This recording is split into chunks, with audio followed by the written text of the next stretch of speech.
I-V-M. I had a strange dream the other day. I dreamed that I had died and gone to heaven. I spent a few blissful weeks there, watching movies, reading books, listening to music. After a while, though, all that bliss began to unnerve me. All the films and books had happy endings. All the music was upbeat. I am by nature a dark, brooding sort. So much cheerfulness almost seemed like hell. Especially when you consider that I was an atheist on earth before I died, and finding myself in heaven alone was a shock to my system. Also, the only food available was seafood platters. Now, on earth, I have been a big fan of seafood platters, but eating seafood every single day was a bit much. So one day, a few of us went to the head angel, a strict-looking elderly gentleman in a white vishti and white wings, whose name was Seshadri.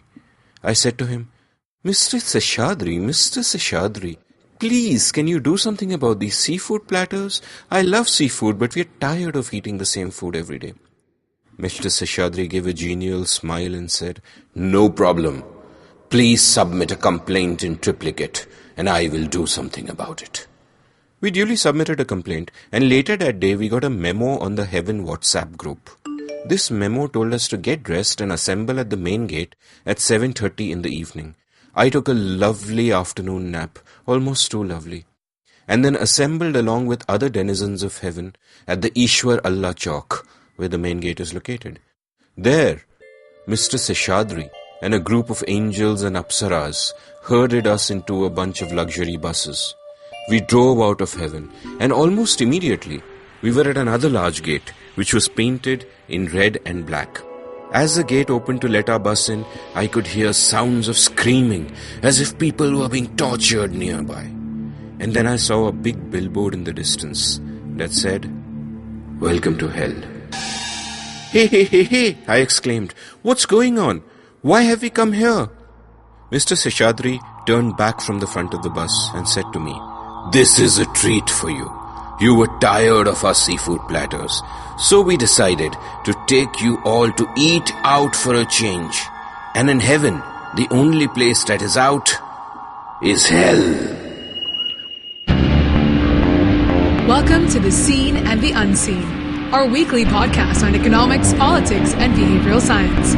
Please welcome your host, Amit Varma. Welcome to The Seen and the Unseen.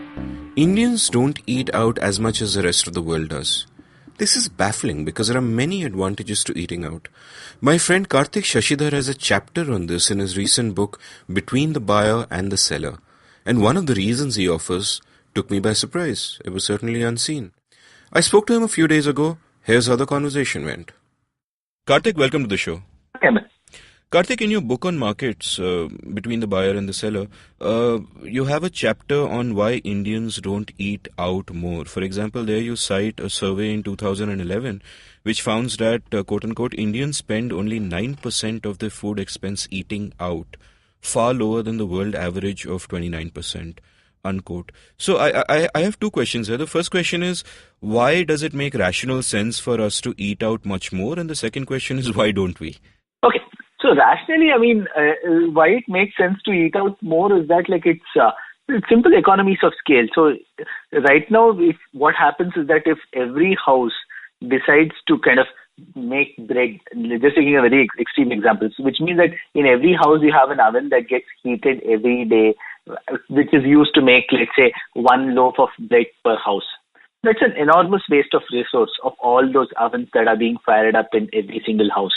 Instead, if you could have a small number of bakeries or restaurants where ovens would get fired up every day, where thousands of loaves of bread could be baked, that would get those breads at a far lower cost, right? So in that sense, it's a enormous cost that people bear by cooking at home, because even if you account for all the people's margins and transaction costs and everything, I still think it ends up being far more expensive than eating out. And why don't Indians eat out more? I think the simple reason is that our restaurant industry has evolved to produce tasty food rather than healthy everyday food. I think at least a large majority of restaurants in India have evolved that way. So it's not. That's a standard trade-off you make. Like even when I think of eating out, I think of, oh, I can eat out, but what the food that I'll get will be very oily, or it'll be, all those connotations. There's a clear difference in health and quality between home-cooked food and restaurant food. But if there would be, and for the reasons you point out, economies of scale, if there was to be a demand, and certainly I would go for it, if you could just eat good, healthy food outside for very cheap every day, why hasn't that market come up? Why is all our food, like all our Indian food restaurants will give oily, greasy butter chicken rather than something simple that you can just have every day? So there are two reasons. One is because of the way the market has evolved. I'll come to that in a bit. But the other is that it's settled into that equilibrium. So the equilibrium that Indian restaurant industry has settled into is that people go to eat out on special occasions or as a treat. So when you are going out for a special occasion, you don't care about the health of the food because you are only eating out occasionally. You want really tasty food. And so you have all that butter in the butter chicken, which makes it taste really great, but may not be that great for your system. But because you're having it so rarely, you don't mind that. And the restaurants know that the majority of their customers are coming there to have it as a treat. So if they end up giving kind of food that doesn't taste as good but is far more healthier, they're going to lose some business. So it's a kind of an equilibrium that is a little hard to get out of unless it takes some really big investment by a bunch of restaurant groups to kind of move out of this and so on. So that's the equilibrium we got into. So why have we got into this equilibrium? So I have this hypothesis that it's because of caste. So because of the caste system, I think for a long time, until even in my childhood in the 1980s, people would kind of look at eating in restaurants as something dirty. I want to quote from this episode, from this comic Tinkle by Amachita Katha, which used to come. I don't know if it still comes out now. It was a staple reading when we were kids. So in that, there's a story of a thief. And I clearly remember this, late 80s, early 90s, a wife admonishing her husband, saying, "You have dirty habits such as smoking bidis and eating in hotels." Ditto. Now, eating in hotels or restaurants was being compared to being as bad as smoking bidis. That was the prevailing wisdom in India back then. And it was seen as something that respectable people didn't do. And that's because you don't know the caste of the person who's preparing your meals in a restaurant. And given how strong the caste system was until a few decades back, I mean, it was really hard for a restaurant industry to develop, because if only people from your own caste would eat at your restaurant, your market would be that much smaller. So now this equilibrium seems rational enough to me from a perspective of, say, India in the 1950s, where most people in the country were basically poor and couldn't afford to eat out too much, and it was like you save up for a month and then you go for a meal with the family, and then what you want is something tasty. And equally the caste system was much more prevalent, so that factor would have played a part. But then what you would imagine is that as India urbanizes and as incomes rise, which is something we've seen in the last 20, 30 years, certainly since liberalization, that more and more of India has urbanized, incomes have risen where people can afford to eat out more, and in any case outside food, because of economies of scale, should get more and more affordable and actually cheaper than home cooked food. But that equilibrium hasn't shifted. So why do you think that is? So one thing I must mention is that you say that people can't afford to eat out. I think it's a quirk of the restaurant industry that the way it has evolved to provide tasty food, that people can't afford to eat out. I mean, if the restaurants were providing daily food, I'm sure for the reasons of economies of scale, it should actually be cheaper, especially if you were to take into account the labor costs of cooking and preparing meals. It should be cheaper to eat in restaurants rather than to eat at home. So cost is not that much of a factor. But so in terms of the equilibrium, why it has not changed is because you've had liberalization, lot more people want to eat out now and stuff, but there's no incentive for the restaurant to change. I mean, unless you really know that significant, how do you decide when to change? Let's say you're making butter chicken today, and tomorrow you can decide to make, your other option is to make saag paneer, which is like possibly a healthy food which people can eat every day. And you have a choice between making these two, right? You can imagine this as being some kind of in a game theory kind of a setup where you have a choice as a restaurant to either make butter chicken or saag paneer. and you make your choice based on what your larger set of clientele would prefer. And you have built your reputation so far as being a restaurant which makes great butter chicken. So most of your customers come there to eat butter chicken. So even if you were to have a small number of customers who would want to eat saag paneer, you would still not want to change because you're going to lose out on all these customers who are eating butter chicken. So it's a little, so you continue to make great butter chicken. People continue to expect great butter chicken from you, and so it's hard to get out of the equilibrium. That explanation makes complete sense. So I should point out that, for example, the restaurant I frequently order from, Urban Tarka in Andheri near my house, offers both butter chicken and saag paneer, but their saag paneer would also not be the homely, healthy saag paneer, but sort of oilier and pumping up the taste at the expense of the healthy. And the other thing that strikes me here is that the cost of doing business also plays a part. For example, a few episodes ago, there was an episode of The Seen and the Unseen where I spoke to our mutual friend Madhu Menon on restaurant regulations. And the cost of those regulations are insane. And as we discussed a while ago, and I've had episodes on that also, the cost of real estate in a city is incredibly high. So if you start a restaurant, just the land it occupies is, artificially more expensive than it should be because of regulations like FSI and rent control. So the result is that having invested so much in starting a restaurant, the entrepreneur is then sort of incentivized to go for the more expensive, tasty kind of food, as you put it, rather than simple, homely food because he has no way of knowing if that can reach the kind of scales that he needs to make a profit. See, one thing is, yes, I mean, of course, the regulation on restaurants is insane, as Madhu mentioned in his episode with you. But the thing is this, I mean, I think even if you were to take out the regulation, if you were to take out the real estate cost, if enough people in India were to eat out every single day, it would be profitable for a restaurant to operate in this regulatory regime and still be able to provide good daily food meals and still be profitable. The problem, I would think, is more of the equilibrium, because though where the regulation plays a part is that if you want to start a restaurant today where you hope to provide daily kind of healthy meals and hope to make up for it with large volumes, the cost of the regulations might kind of hold you back from starting this kind of a restaurant or a chain, and might kind of push you more towards something that's going to sell fewer plates but much more value-added plates and kind of make more profits there. So there is a part where the regulation plays, but I think it's more of the equilibrium, because I think if enough people were to eat out, this problem would get solved.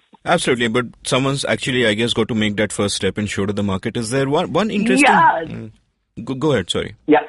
No. What I was saying is that it's a very classic kind of a game theory kind of a setup, because you don't want to make a move unless the other person also wants to make a move. But both of you know that if both of you make a move, both of you will be better off. So it's in that kind of an equilibrium. But there's no way for you to coordinate, especially because you have on the one hand a large number of restaurants, on the other hand an even larger number of people, and it's about people's attitudes and all that. So it's going to be I don't expect this to kind of change too much. But one thing what I've seen is that if you were to look at areas which are heavy in migrants, so for example in Bangalore, Kormangala is one area where you have a lot of people who are not traditionally from Bangalore who have settled there. And there the restaurant market is incredibly vibrant. So you have restaurants which serve food from different parts of India, and the food there is at least based on my judgment of the taste, though I don't know what is authentic Odia food, but the food I've had in Odia restaurants in Kormangala tells me this is probably what those guys eat on a regular basis. And because you have so many young professionals living there who know the cost of time, the restaurant market is kind of developing there. And in other similar pockets in other cities. And I'd speculated as much as eating out habits are changing, so are eating from out habits. For example, in Mumbai, you have a bunch of places which provide dabba services, which claim to be and are to some extent good, wholesome, healthy food. Now, they are made outside, they're made centrally, they take advantage of the economies of scale, but at the same time, they don't have many of the associated costs that restaurants have. And they are convenient enough because delivery is really not an issue, so people can just order those, not have to cook at home, and and get good healthy food at a reasonable sort of price. But my next question to you is, so we are in that earlier equilibrium and that's not changing fast enough, though in pockets like Koramangala and Bangalore, like you point out, it might be. But how have other countries made this sort of transition from the earlier kind of equilibrium we were stuck in to the one they are in now, where many more people eat out and many more restaurants give, are on the other side of the healthy versus tasty trade-off?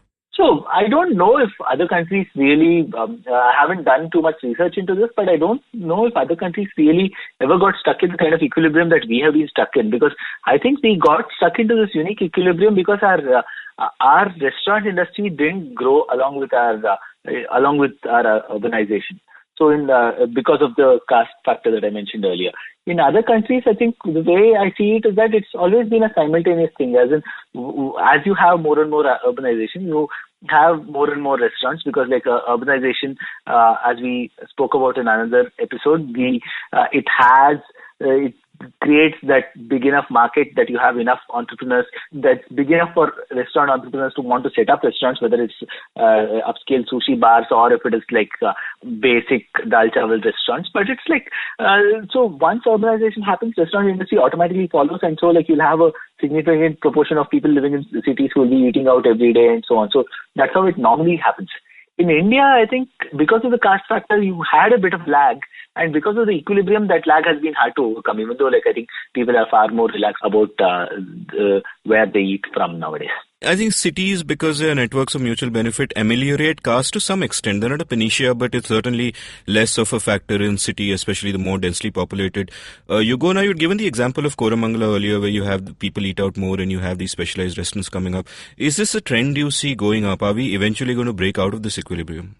It's likely. I think what's going to happen is that, as you see more and more migration, right, within India, from one city to another and so on, when you have young people living by themselves in a particular area, that they're automatically more likely to take risks. They're more likely to kind of see the costs and benefits of eating out versus eating at home and so on. So it's so the restaurant industry is going to kind of develop there, and then people from other parts of the city will discover this, and the market will kind of expand and so on. So I do see this as one kind of some disruption that's happening in the market, but it'll definitely take a while. The more we kind of mix in terms of people moving from one part of the country to another, the faster it'll happen, and the slower the restaurant industry is going to be. Well, that's a good note of hope to end on, and I promise you that the next time you are in Mumbai, I'm going to take you out to eat at a place that is both tasty and healthy. Thank you so much for coming on the show, Karthik. Thanks, Amit. Bye. Bye. If you enjoyed Karthik's insights, do buy his book, Between the Buyer and the Seller, available at Amazon and other online bookstores. He's been my guest earlier on The Seen and the Unseen. To check out those episodes and many more, head over to our archives at seenunseen.in. You can follow Karthik on Twitter at KarthikS, KARTHIKS. You can follow me at Amit Varma, AMITVARMA. Goodbye for now.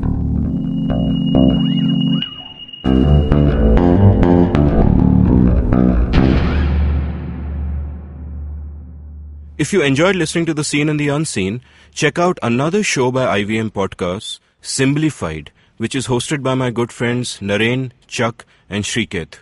You can download it on any podcasting network. Good evening, ladies and gentlemen. This is your captain speaking. Sorry to say, but there's been a slight delay due to the apocalypse having suddenly begun. As you can see, there's death, destruction, and chaos taking place all around us.